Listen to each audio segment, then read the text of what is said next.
สบายดีเนาะข้าพเจ้าเป็นชื่อนางแสงวงสุนาอายุ53 ปี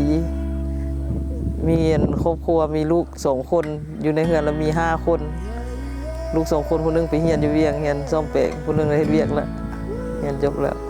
เฮาเราอยู่บ้านปักปึ่งนี่แหละอาชีพเฮ็ดสวนเฮ็ดนาเฉพาะปีนี้น้ำห้วยปึ่งก็คือว่าใครได้น้ำท่วมก็มันก็ไหลไวนะนาข้าพเจ้าเคยท่วมปีกายยังบ่ได้เกี่ยวปีนี้ยังได้เกี่ยวมันแห้งไวยุไวมันบ่มีขี้เหงื่อตันบ่มีพืชอันบุกลุกขึ้นก็สะอาดขึ้นเด้น้ำห้วยปึ่งนี่ก็มีอันประโยชน์แล้วแม่นอันเฮ็ดนาแซงเฮ็ดสวนนั่นแหละยามมันแรงนี่เอาขึ้นแล้วก็หัวปีแล้วแม่ใช้น้ำโขงก่อนจังน้อยน้ำโขงแห้งเขาก็ได้ใช้น้ำมันนี่แหละน้ำห้วยนี่แหละโครงการเพิ่นนี่แหละเฮ็ดสวนหดสวนตะกี้เพิ่นบ่ทันได้พาล่วงผ่านน้ำใหม่ก็น้ำก็บ่อยากสะอาดมันอยากเปื้อนอยากขุ่นนั่นแหละเนาะป่าก็คือว่าบ่หลายได้มาเดี๋ยวนี้คือว่าหลายขึ้น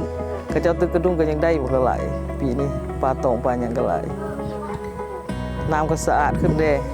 น้ำก็ไหลสะดวกเลยปลาน้ำโขงมันก็สิขึ้นง่ายที่มันขึ้นมายามขึ้นปลาขึ้นไข่มันก็ขึ้นมาหลายปลาก็คือว่าหลายกว่าเก่าอยู่เขาเจ้าใส่เบ็ดใส่มองน้ำห้วยก็ได้นกก็หลายนอกจากป่าก็นกอันย่างนกอย่างนั้นแหละแต่ละมืออันก็เห็นตื่นมาเลยเห็นมันบินมาแต่ทางพุ่นแหละทางฝั่งไทย